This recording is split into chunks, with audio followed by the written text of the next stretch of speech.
Pamamahagi ng cash for work payout ng Tara, Basa sa Maynila naging matagumpay. At National Rice Technology Forum inilunsad sa Davao del Sur. Si Bien Manalo sa report. Rise and shine, Bien.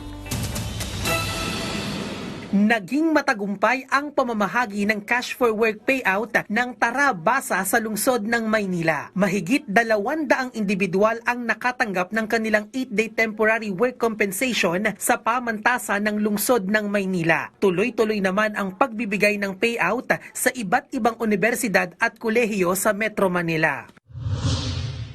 Matagumpay ding inilunsad ang 16th National Rice Technology Forum sa Davao del Sur.